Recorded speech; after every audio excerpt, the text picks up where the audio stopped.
Alexei Navalny, who was jailed on Thursday and sentenced to 5 years in a prison colony for embezzlement, was released, at least temporarily, on Friday after what appears to have been a change of heart by the Kremlin.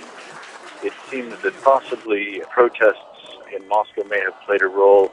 It's also likely that there is some sort of political game going on behind the scenes. Navalny was supposed to run for mayoral election in September and had threatened to pull out of the race, to boycott the elections. And as soon as he did that, the regional prosecutor suddenly announced that they had not intended to arrest him and jail him and that they wanted him released. So it's actually quite a big mystery what the regime is thinking. Navalny is a former blogger turned politician who has become, almost by default, the leader of the anti-Kremlin opposition in Russia. He became famous for his blog, which investigated corruption at state corporations in Russia. And now, after being sentenced to 5 years in prison for very flimsy charges of embezzlement, which were blatantly political, he's now thought of as a true dissident, the face of the opposition.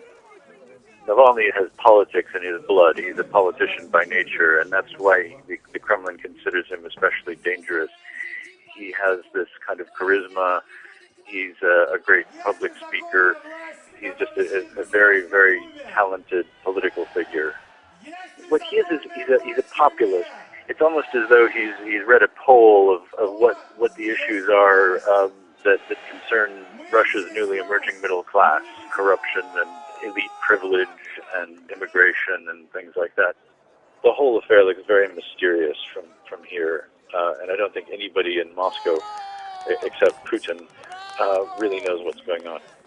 This is almost the climax of a year of clampdown under Putin after his third term in office began in May of last year, clamping down on civil liberties and the internet and civil rights organizations.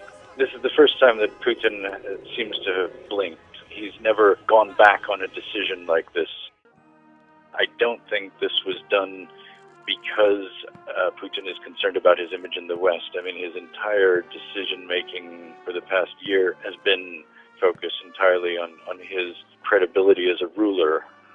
This undermines that. What happened Thursday and Friday is probably the worst of both worlds, because Putin simultaneously appears to be a kind of unhinged autocrat, throwing his enemies in jail on completely arbitrary and trumped-up charges. Then the day after backs down and is forced to withdraw. So I can't see any way in which this is somehow in Putin's interest to do this.